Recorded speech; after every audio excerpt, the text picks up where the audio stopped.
अच्छा जी, ये हमारे पास अब एक और फैक्टर है, दैट इज मार्कर। एक मार्कर है जिसका एलील है ए। 6 जीनोटाइप्स में ए आया है और 6 जीनोटाइप्स में जी आया है। ए वाली जो जीनोटाइप है उनकी जीन ये है, आप इसको चेक कर ले जरा एक करने के लिए, आपको पता हो। और जिन जीनोटाइप्स में जी आया है उनकी जीन ये है। अब आप देखना चाहते हैं कि ये मार्कर क्या बाकायदा तौर पर इन जीनोटाइप्स की जीन को कंट्रोल कर रहा है या नहीं। फॉर एग्जाम्पल, जी वालों की एक वैरायटी का 18 है मीन, और ए वाली उसी वैरायटी के सैंपल का मीन 21 है।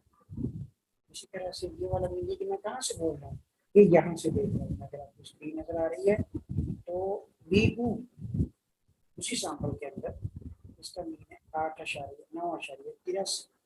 इस तरह से B2 के अंदर जिनमें जी आया है उनका है 13। सो लेट्स सी, ये 3 वैरायटीज हैं, एक मार्कर है। तो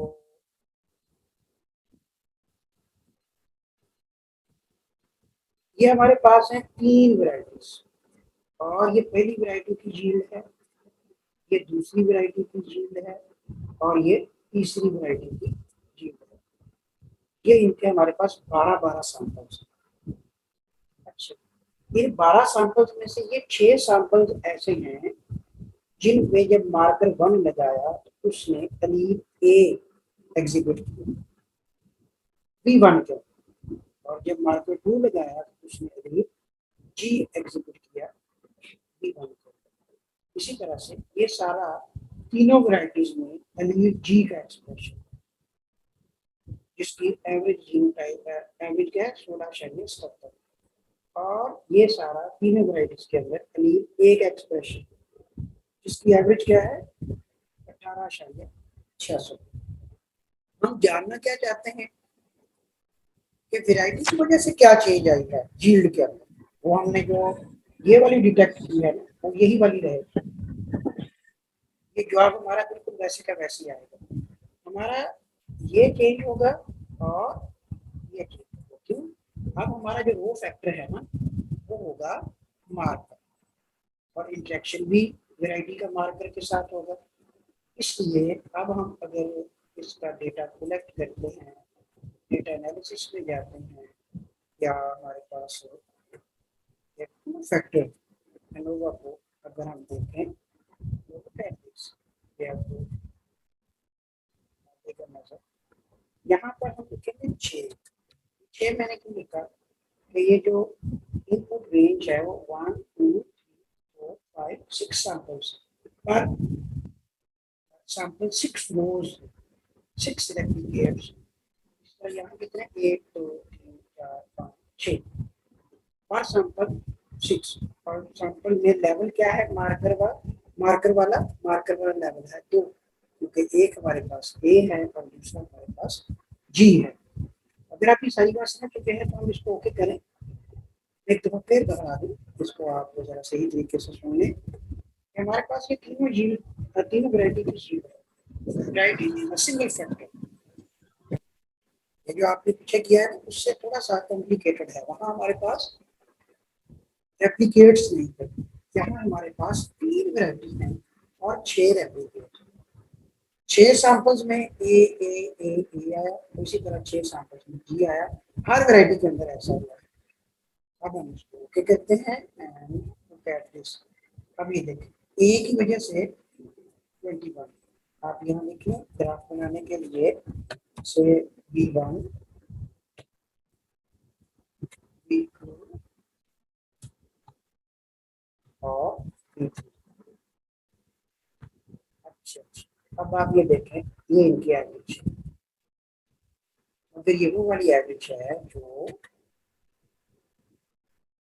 ए एलील की वजह से, ये इनकी एवरेज है जो जी एलील की वजह से है। वो ये हो गया ए और ये हो गया जी। अब आप वैरायटी के मुताबिक ए और जी की तरह से, that is average, average of कितने की एवरेज है, 6 की ये एवरेज है। 9.83 ये कितने की एवरेज है, 6। इसी तरह से ये नंबर तो नहीं है, कैसे लग सकता है, क्वांटिटेटिव है। अगर आपके पास नंबर आए ना, तो V1 के अंदर कितने सैंपल्स हैं जिनमें ए है, तो यहाँ तो आप 6 लिख देंगे। V1 के अंदर कितने सैंपल है जिनमें जी है, यहाँ आप 6 लिख देंगे। अच्छा V2 के अंदर 6, ये तो सब में 6 आएगा, राइट। तो आप क्या कहेंगे, 6 हो, तो इस तरह से लगता है काई स्क्वायर, या काई स्क्वायर का ये नहीं है काम। ये आपका सिंपल एक ग्राफ बनेगा जो आप बताएंगे। याद रखिएगा कि ये कैटेगोरिकल नहीं है, हमेशा याद रखिए। ये तो एवरेज है, हमने यहाँ से उठाई है आपके सामने, और आप कह रहे हैं कि काई स्क्वायर टेस्ट लग सकता है। यही बातें हम आपको प्रैक्टिस करवा रहे हैं और आपको सिखा रहे हैं कि काई स्क्वायर टेस्ट कब लगेगा, when the variable is categorical and the observation are just count not measurement। ये काउंट नहीं है, ये तो मेजरमेंट है यील्ड की। ये भी यील्ड है, ये भी यील्ड है, ये भी यील्ड है, हम तो यील्ड की बात कर रहे हैं। तो ये तो एवरेज है, और इसका आप बनाने जा रहे हैं ग्राफ। ये ग्राफ बन गया, ये V1 का ए, उनकी राइट जी। अब देखिए ए और जी में डिफरेंस है कि नहीं, आपको लग रहा है नहीं है।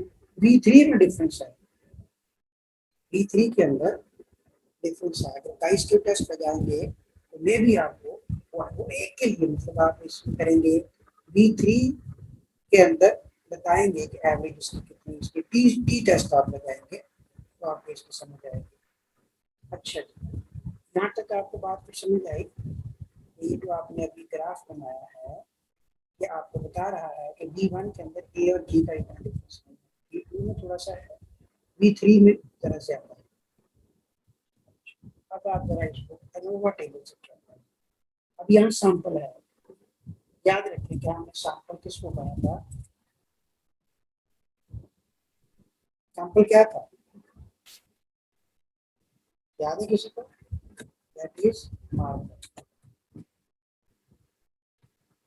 इसके दो लेवल क्या क्या, ए एंड जी, और कॉलम क्या था, दैट इज ये वही है जो आपने पहले किया हुआ है। ये इनका इंट्रैक्शन है, एन क्रॉस, ये इसका एरर। तो क्या कहते हैं जी स्टूडेंट्स। अब आप ये देखें, सिर्फ मार्कर को देखें, ड्यू टू मार्कर जो वेरिएशन है दैट इज 32.11, 1 पे डिवाइड किया मिक्स कर भी वही आया। एफ वैल्यू के बारे में कुछ बच्चे सवाल कर रहे हैं, this one divided by this one, and what is this, that is the error, the variation which you could not capture, हम उसे क्या कहते हैं, एरर। आप इसको इस पे डिवाइड करें तो ये वाला आंसर आएगा। और एफ वैल्यू सिग्निफिकेंट कब होगी, जब आपके पास एक क्रिटिकल रीजन की डिटर्मिनेशन। और क्रिटिकल रीजन आप कैसे फाइंड करेंगे, वो आपको मैंने पिछले वीडियोस में बताया हुआ है, उसे आप देखिएगा। अब ये जो 2.21 है, ये वैल्यू सिग्निफिकेंट नहीं है, क्यों, क्योंकि पी वैल्यू हमारी 0.15, राइट। अच्छा जी, 0.14 है। इसका मतलब क्या हुआ कि these markers are not controlling G। इस मार्कर, आपके पास जो एक्सप्रेशन आया या प्रोजेक्ट का जवाब देंगे वो क्या है, these markers are not controlling G। अब ये बात कैसे पता चली, इसका अंदाजा आप जरा लगाएंगे। देखिए ये हमारा क्रिटिकल रीजन एक्शन ने फाइंड करके दिया हुआ है, ये 4.17, हमारी वैल्यू इससे छोटी है 2.21, it means that is not significant. यानी आपकी जो नॉन वेरिएशन है और आपकी जो अननोन वेरिएशन है उसकी रेशो इतनी ज्यादा नहीं है, 2.25। What is F value, F value is basically the ratio between your factor and your error। मैं इसको इधर एक दफा आपकी यादाश्त के लिए लिख दूँ।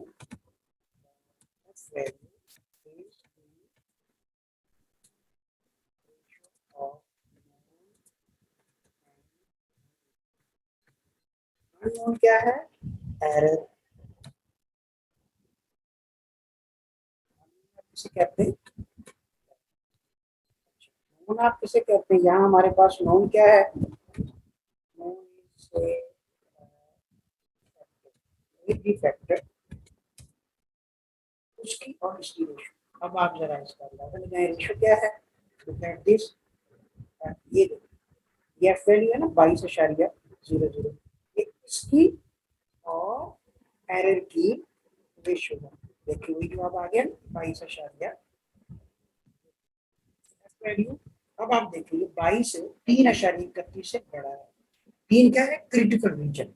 अगर ये वैल्यू 3 से छोटी होती 22 वाली तो वो भी नॉन स्मूथ करेक्ट होनी थी। इसी तरह से ये 6.51 भी 3.31 से बड़ा है।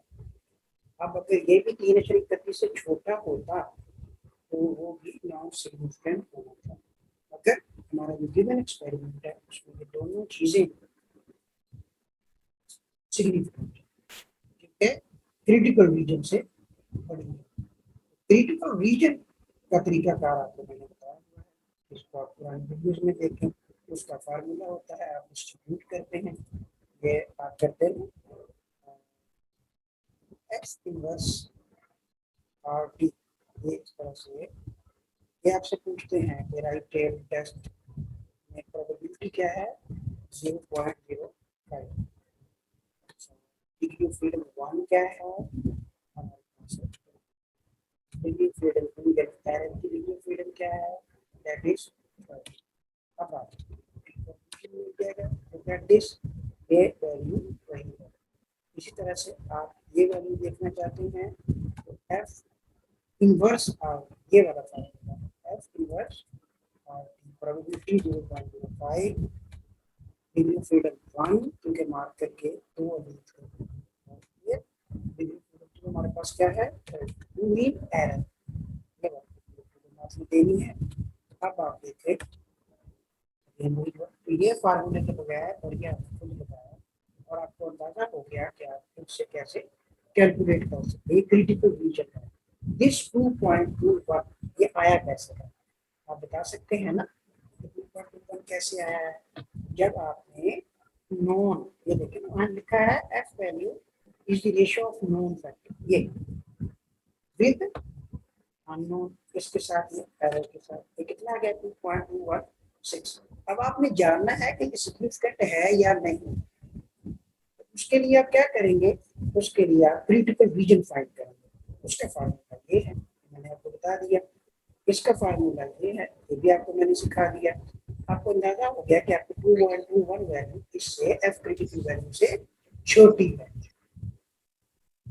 हो गया? तो ये हमारी आज की बातें थी। आपने अब खुद से जो करना है वो ये वाले निगल करना है। इसकी प्रैक्टिस करके देखिए कि आपके साथ मैं शेयर करूंगा। ये medical है।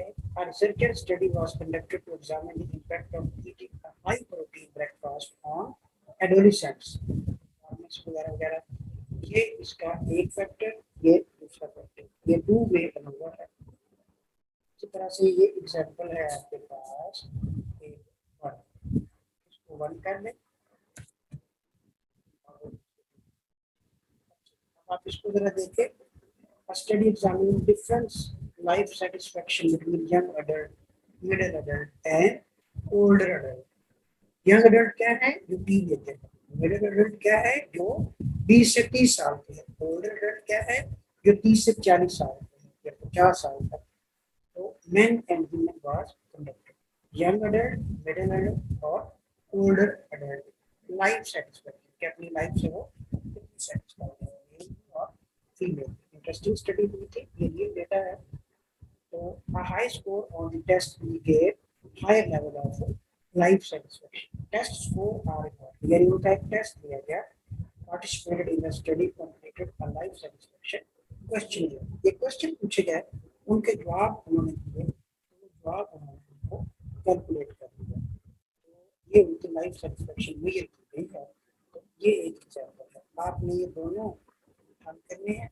हल करने के बाद इनका एनोवा और इनकी डिटेल